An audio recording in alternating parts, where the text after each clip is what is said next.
नमस्कार दोस्तों, मैं हूं सुशांत बागुल। आज की इस वीडियो में आप सभी का स्वागत करता हूं। अगर आप ये वीडियो देख रहे हो, इसका मतलब है कि आप एक नीट के स्टूडेंट हो जिन्होंने अपनी जर्नी कई महीने या फिर कई साल पहले स्टार्ट की थी, पर रिवीजन ना होने की वजह से या फिर कुछ डिस्ट्रैक्शन की वजह से आप उस जर्नी से बिछड़ गए। पर अभी वक्त नहीं गया है, अभी आपके पास समय है 4 महीने का। या फिर आप जब भी इस वीडियो को देखो तो इससे आप रिवीजन कर सकते हो, ऐसा आपके पास एक सुनहरा मौका है। तो अगर आप फिर से स्टार्ट करना चाहते हो, फिर से एक नई शुरुआत करना चाहते हो, तो ये वीडियो आपके लिए ही है। तो आज के वीडियो का टॉपिक है basics of the botany. Basics of botany के जितने भी बेसिक कॉन्सेप्ट है इस वीडियो में मैं डिस्कस करने वाला हूँ। तो चलिए आज के वीडियो को शुरुआत करते हैं। तो दोस्तों, बेसिक्स ऑफ बॉटनी इस टॉपिक में टोटल 7 पॉइंट मैंने इंक्लूड किए हैं। वो पॉइंट्स कौन कौन से हैं पहले आपको बताता हूँ, फिर एक एक पॉइंट को डिटेल में यहाँ पर रिवीजन कराता हूँ। तो पहला जो पॉइंट है वो है व्हाट इज सेल। दूसरा जो पॉइंट है हाउ सेल इवॉल्व। तीसरा जो पॉइंट है need of the genetic material. जो चौथा पॉइंट होने वाला है वो है हमारा gene, DNA, chromatin and chromosome के बारे में। जो पांचवा जो पॉइंट होने वाला है वो पॉइंट है हमारा what is prokaryotic cell and the eukaryotic cell. इसके बाद जो लास्ट 6 नंबर का पॉइंट है वो है haploid and the diploid cell. तो चलिए स्टार्ट करते हैं हर एक पॉइंट को डिटेल में पढ़ने में। तो सेल क्या है ये तो आपको पता ही होगा, क्योंकि सेल की जो डेफिनेशन है हमें क्लास 8 या 9 या इससे भी कम क्लास से पूछी जाती है कि सेल क्या है। तो सेल की डेफिनेशन आपको पता ही होगी कि cell is a fundamental structural and the functional unit of the life. तो ये हुई सेल की डेफिनेशन। पर सेल असल में क्या है, सेल की एक बेसिक कॉन्सेप्ट क्या होती है, सेल की एक समझ क्या होती है, वो मैं आपको बताता हूँ। Cell structural and functional unit तो है, पर उसके साथ हमको सेल को कैसे समझना है वो मैं यहाँ पर बताने वाला हूँ। सेल जो होता है वो एक कंपार्टमेंट होता है। सेल क्या होता है? एक कंपार्टमेंट होता है जो कि लिपिड के बाइलेयर से बना होता है। किससे बना होता है? लिपिड के बाइलेयर से बना होता है, जिसके अंदर केमिकल रिएक्शन होते हैं एंजाइम के मदद से। उन रिएक्शन को हम मेटाबॉलिक रिएक्शन कहते हैं। तो आपको दिमाग में एक ख्याल आएगा, क्या ये रिएक्शन सिर्फ सेल के अंदर हो सकते हैं? क्या ये रिएक्शन बाहर नहीं हो सकते सेल के? तो ऑफकोर्स वहाँ पे भी ये मेटाबॉलिक रिएक्शन हो सकते हैं। तो ये कंपार्टमेंट की ज़रूरत क्यों है? क्योंकि सेल के अंदर सेल के लिए जो इम्पॉर्टेंट रिएक्शन है वो उसे परफॉर्म करना है, और उसके लिए उसे एक एक्वस इन्वायरमेंट चाहिए जिसे कि हम साइटोप्लाज्म कहते हैं, जिसके अंदर केमिकल रिएक्शन परफॉर्म होते हैं। उन्हीं केमिकल रिएक्शन को हम मेटाबॉलिक रिएक्शन ऐसे कहते हैं। तो सेल क्या होता है ये तो बेसिकली हमने यहाँ पर पढ़ लिया या सीख लिया। तो इसके बाद नेक्स्ट पॉइंट है कि जो सेल होता है वो इवॉल्व कैसे हुआ। आपको पता है लाइफ की जो ओरिजिन हुई थी वो वाटर में हुई थी। इवोल्यूशन चैप्टर में आपने पढ़ा ही होगा पिछले साल या फिर इससे पहले। तो लाइफ की जो ओरिजिन हुई थी वो कहाँ पे हुई थी? वाटर में हुई थी। तो उसके बाद जो लिपिड के मॉलिक्यूल्स थे, उन लिपिड के मॉलिक्यूल्स ने क्या किया? एग्रीगेशन फॉर्म किया। एग्रीगेशन का मतलब क्या है कि जो लिपिड के सारे मॉलिक्यूल्स थे वो एक साथ आ गए। एक साथ आके मतलब ये लिपिड की 2 चेन है, ये एक फर्स्ट चेन, ये दूसरी चेन। तो ये दोनों चेन मिलाकर वो साथ आकर ऐसे राउंड शेप में या फिर बहुत सारे शेप में उसने क्या कर दिया? सेल का फॉर्मेशन कर दिया। तो लिपिड की बाइलेयर ने सेल का फॉर्मेशन कर लिया। जो हाइड्रोफिलिक पार्ट था लिपिड का मॉलिक्यूल का जो स्ट्रक्चर होगा वो cell the unit of the life, इस चैप्टर में आप डिटेल में पढ़ोगे ही। तो ये लिपिड का मॉलिक्यूल जो होता है उसका जो हाइड्रोफिलिक पार्ट होता है हेड, वो वाटर के कांटेक्ट में रहता है, और जो हाइड्रोफोबिक पार्ट होता है वो वाटर से अवे जाता है। इस तरह लिपिड के जो बाइलेयर होती है उसका फॉर्मेशन होता है या फिर उसकी अरेंजमेंट होती है। आपने तो पढ़ लिया कि सेल का जो कंपार्टमेंट होता है वो किससे बनता है? कंपार्टमेंट बनता है लिपिड की बाइलेयर से। पर हमने देख लिया ये कंपार्टमेंट कैसा क्लोज स्ट्रक्चर है और सेल को जिंदा रखने के लिए सब मॉलिक्यूल्स की नीड होती है। तो उस मॉलिक्यूल की ज़रूरत कहाँ से पूरी होगी? तो वो मॉलिक्यूल्स जो होते हैं सेल के अंदर, कुछ मॉलिक्यूल्स ट्रांसफॉर्म होने के लिए हमारे पास सेल के अंदर चैनल होते हैं, जिस चैनल से कुछ मॉलिक्यूल्स अंदर आ सकते हैं और कुछ मॉलिक्यूल्स बाहर भी जा सकते हैं। जो मॉलिक्यूल्स होते हैं, जो चैनल होते हैं, वो प्रोटीन से बने होते हैं। तो to keep cell alive some molecule should be move inside of the cell for this need of the channel and this channel are the made up of the protein. ये हमने देख लिया कि सेल की ओरिजिन कहाँ पे हुई। इसके बाद जो नेक्स्ट पॉइंट है हमारा वो होता है need of the genetic material. अब क्या आपके बारे में, आपके दिमाग में ये क्वेश्चन आता है कि इतने छोटे से मॉलिक्यूल से हमारे जितना इतना बड़ा ऑर्गेनिज्म कैसे फॉर्म होता है? तो इस बड़े जीव का फॉर्मेशन करने के लिए हमारे पास क्या होता है? डीएनए होता है, एक जेनेटिक मटेरियल होता है, जिससे कि वो जेनेटिक मटेरियल क्या करता है, वो जेनेटिक इंफॉर्मेशन को अपने अंदर समाट लेता है और जो आगे की जनरेशन होती है उसमें ट्रांसफ़र करता है। तो नीड ऑफ जेनेटिक मटेरियल क्यों है? To keep the chemical information of the cell and the transform this information to next generation. इन सभी इंफॉर्मेशन को वो अपने अंदर समेट लेता है और आगे की जनरेशन में ट्रांसफॉर्म करता है।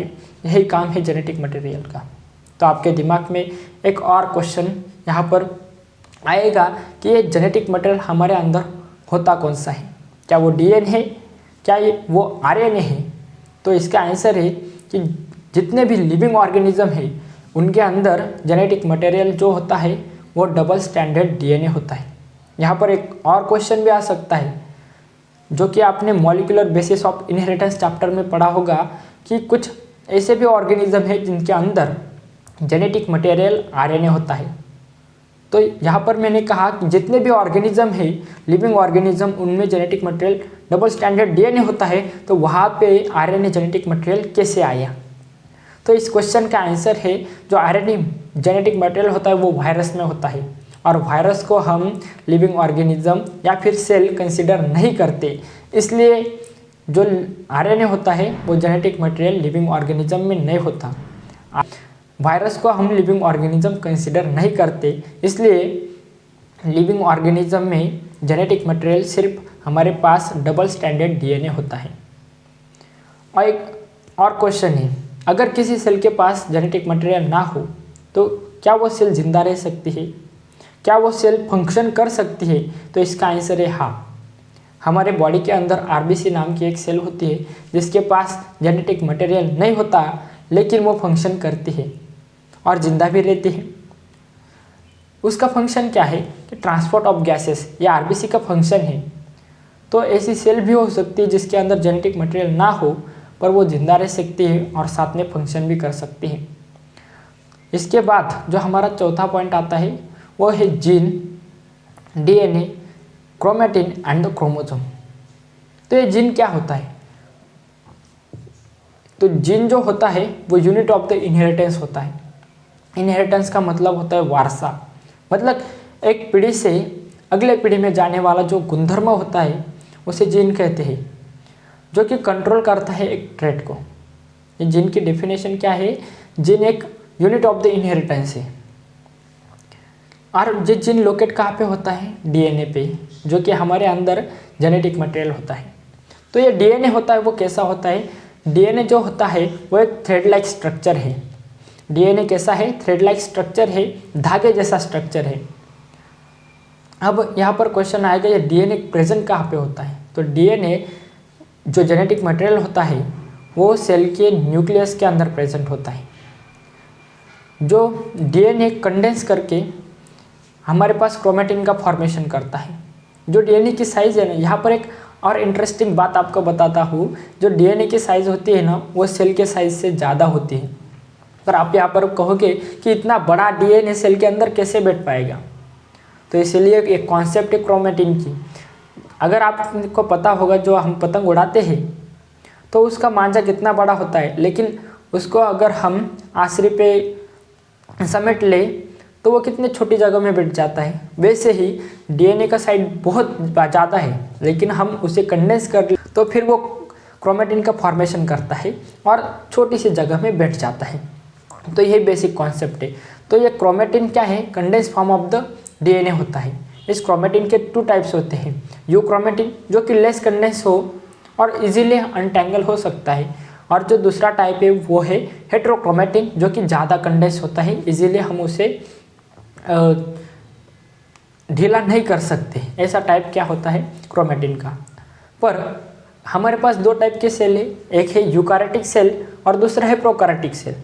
तो यूकारियोटिक सेल के अंदर जो क्रोमेटिन होता है वो न्यूक्लियस के अंदर प्रेजेंट होता है, लेकिन जो प्रोकारियोटिक सेल होता है उसके पास क्रोमेटिन नहीं होता, उसके पास न्यूक्लियाइड होता है। जैसे कि हम सिंगल क्रोमोसोम कंसिडर करते हैं प्रोकारियोटिक सेल में। न्यूक्लियाइड वैसा स्ट्रक्चर होता है जिसके पास हिस्टोन अब्सेंट होता है, लेकिन बेसिक प्रोटीन प्रेजेंट होता है। जो क्रोमेटिन होता है उसके अंदर हिस्टोन प्रेजेंट होते हैं, नॉन हिस्टोन प्रोटीन भी प्रेजेंट होते हैं। तो यह हो गई हमारे क्रोमेटिन की बात। अब आते हैं क्रोमोसोम। अगर ये क्रोमेटिन कंडेंस कर ले और ज़्यादा कंडेंस कर ले तो फॉर्मेशन होता है क्रोमोसोम का, जो कि कब होता है, अगर किसी सेल को डिवाइड करना हो तो हमारे पास क्रोमोसोम का फॉर्मेशन होता है। किसी सेल को डिवाइड करना हो तो क्रोमोसोम का फॉर्मेशन होता है, तब जाके सेल का डिवीजन होता है। तो क्वेश्चन आएगा कि ये क्रोमोसोम कहाँ पे पाया जाता है। जो सेल डिवाइड करेगा वहाँ पे आपको क्रोमोसोम मिलेगा। जैसे कि प्लांट्स में मेरिस्टेमेटिक सेल्स जो है वो डिवाइडिंग सेल है, वहाँ पे हमें क्रोमोसोम मिल सकता है। हमारे अंदर जो एनिमल्स होते हैं उनके अंदर मोरोला नाम की सेल है, उसमें कंटिन्यूसली डिवीजन होता है, वहाँ पे भी आपको क्रोमोसोम दिखेगा। तो यहाँ पर ये चौथी कॉन्सेप्ट हमारी क्लियर हो जाती है। इसके बाद जो 5वां पॉइंट है वो आपका नेक्स्ट पॉइंट है, प्रोकारियोटिक सेल क्या है एंड द यूकारियोटिक सेल क्या है। तो प्रोकारियोटिक सेल ऐसी सेल है जिसके पास न्यूक्लियस प्रेजेंट नहीं है, वेल डिफाइंड न्यूक्लियस अब्सेंट है, जिसके पास मेम्ब्रेन बाउंड ऑर्गेनेल्स प्रेजेंट नहीं है। तो इस सेल के पास क्या क्या अब्सेंट है, न्यूक्लियस अब्सेंट है, well defined membrane bound organelles भी अब्सेंट है। पर इसके पास जो लिपिड की बाइलेयर होती है मेम्ब्रेन, उसके ऊपर चैनल प्रेजेंट होते हैं। जो राइबोसोम होते हैं वो इनके पास 70S होते हैं। अगर हम यूकारियोटिक सेल की बात करें तो यूकारियोटिक सेल क्या होता है, ऐसी सेल जिसके पास वेल डिफाइंड न्यूक्लियस प्रेजेंट हो, मेम्ब्रेन बाउंड ऑर्गेनेल्स प्रेजेंट हो, और जिसके अंदर जो मेम्ब्रेन होती है उसके ऊपर चैनल प्रेजेंट होते हैं, और जो राइबोसोम होते हैं वहाँ पर 80S होते हैं। प्रोकारियोटिक सेल में 70S राइबोसोम होते हैं, यहाँ पर 80S राइबोसोम होते हैं। तो ये बात कर ली हमने प्रोकारियोटिक cell and the eukaryotic cell. इसके आगे जाकर जो हमारा लास्ट पॉइंट आता है वो आता है what is the haploid and the diploid. आपने देखा होगा सेल डिवीजन जब होती है तब क्रोमोसोम का फॉर्मेशन होता है। अगर वो क्रोमोसोम का एक सिंगल सेट हो तो उसे हम हैप्लॉइड कहते हैं, अगर वो क्रोमोसोम के 2 सेट हो तो उसे हम डिप्लॉइड कहते हैं। Single set of the chromosome को हम हैप्लॉइड कहते हैं और डबल सेट क्रोमोसोम को हम डिप्लॉइड कहते हैं। यही बेसिक कॉन्सेप्ट है हमारा। एक जो सिंगल सेट क्रोमोसोम होता है उसे हम जीनोम भी कह सकते हैं, जीनोम कहते हैं, और जो डबल सेट हो तो उसे 2 जीनोम कहेंगे। जिसके पास सिंगल सेट ऑफ क्रोमोसोम हो उसे हैप्लॉइड, और जिसके पास double set of the chromosome हो उसे डिप्लॉइड कहेंगे। तो ये हैप्लॉइड सेल किसके अंदर प्रेजेंट होते हैं और जो डिप्लॉइड सेल होते हैं वो किसके पास प्रेजेंट होते हैं। जो हैप्लॉइड सेल होते हैं वो हमारे पास prokaryotic cell, protista, kingdom monera, kingdom protista, fungi, और प्लांटी में हमारे पास अल्गा एंड द ब्रायोफाइट्स, ये सभी हैप्लॉइड सेल हैं। और इसके आगे जाकर टेरिडोफाइट्स, जिम्नोस्पर्म, एंजियोस्पर्म और जो एनिमल सेल है वो सभी डिप्लॉइड सेल हैं। तो ये हमारा जो टोटल 6 पॉइंट है यहाँ पर मैंने कंप्लीट कर दी है। अगर आपको एक नई शुरुआत करनी है तो इस वीडियो से आप कर सकते हो। और ऐसी ही रिवीजन अगर आप सिर्फ 15 मिनट लगे हैं इस रिवीजन को, अगर आपको इससे भी ज़्यादा तेज़ रिवीजन करनी है तो इसी लेक्चर को आप 2x स्पीड में देख सकते हो, रेगुलर देख सकते हो। सिर्फ 7 मिनट में आपका सब जो बेसिक है वो कंप्लीट हो जाएगा। रिवीजन करना है तो कम से कम समय लगना चाहिए, उसी को रिवीजन कहते हैं। मैंने भी ऐसी रिवीजन की है, इसलिए यदि इस रिवीजन का आपको बेनिफिट हो इसलिए ये वीडियो मैंने अपलोड की है। और इसी वीडियो को मैं भी डेली देखता हूँ जिससे कि मेरी भी रिवीजन हो, और जो मेरे दोस्त थे उनको भी अगर इसका बेनिफिट हो तो वो मेरे लिए अच्छा ही होगा। तो ऐसे ही पढ़ाई कर लो और अपनी जो नेट की जर्नी है उसे अच्छे से स्टार्ट करो, अच्छे से प्रैक्टिस करो, मैं इतना ही कहूँगा। और अगर आपको फिजिक्स और केमिस्ट्री की भी रिवीजन करनी है तो उसके भी वीडियो मैंने ऐसे ही रिवीजन फॉर्म में मेरे यूट्यूब चैनल पर डाले हुए हैं, वहाँ से भी आप फिजिक्स और केमिस्ट्री की रिवीजन कर सकते हो। और आपको और किस टाइप की वीडियो चाहिए वो कमेंट सेक्शन में ज़रूर बताना, और हाँ, सब्सक्राइब करना मत भूलना। मिलते हैं अगले वीडियो में।